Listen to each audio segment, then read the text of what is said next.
আজকের এই ক্লাসে জাস্ট আমরা একটা স্ট্রাকচার শিখে হাজার হাজার বাংলা বাক্য থেকে ইংলিশে তৈরি করব। দেখো এখানে কি, সে হয়তো পার্টিতে আসবে না, তাদের কাছে হয়তো পর্যাপ্ত সময় নেই, তারা হয়তো তোমার সাথে একমত হবে না, তারা হয়তো তাদের কাজ শেষ করে ফেলেছে। দেখো এখানে এক্সপ্রেশনটা কি, হয়তো আসবে না, একটা সম্ভাবনা, কিন্তু নিশ্চিত নয়, হয়তো নাও আসতে পারে বা আসতেও পারে।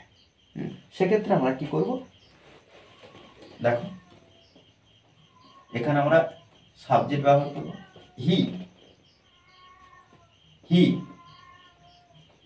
মে নট কাম, হয়তো সে আসবে না।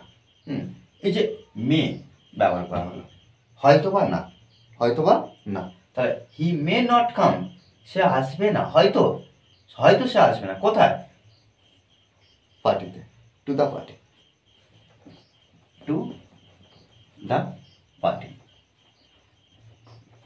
ওকে, তাদের কাছে হয়তো পর্যাপ্ত সময় নেই, এক্ষেত্রে আমরা হ্যাভ ব্যবহার করব। কেন? পর্যাপ্ত সময়ের নেই অর্থাৎ অধিকারে নেই। যখন অধিকারে আছে আমরা হ্যাভ ব্যবহার করব, কিন্তু যখন অধিকারে নেই তখন আমরা হ্যাভের সঙ্গে নট যুক্ত করে দেবো। তাহলে এখানে লিখতে পারি দে মে নট, হয়তোর জন্য আমরা মে ব্যবহার করলাম, অধিকারে নেই, তাহলে নট হ্যাভ, কি সময়, পর্যাপ্ত, পর্যাপ্ত সময়, পর্যাপ্ত সময়ের জন্য enough.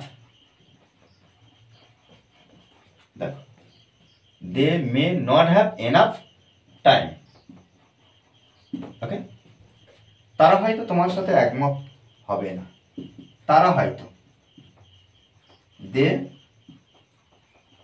May not agree.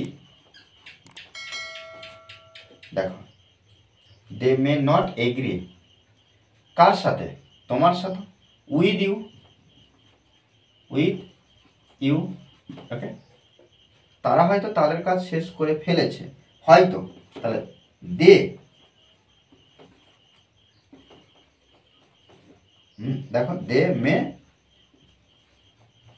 Have করে ফেলেছে, হয়তো বা করে ফেলেছে। সেক্ষেত্রে আমরা এই যে কোনো কাজ হয়ে গেছে সেক্ষেত্রে আমরা হ্যাভ ব্যবহার করছি। দে মে হ্যাভ ফিনিশড, ফিনিশড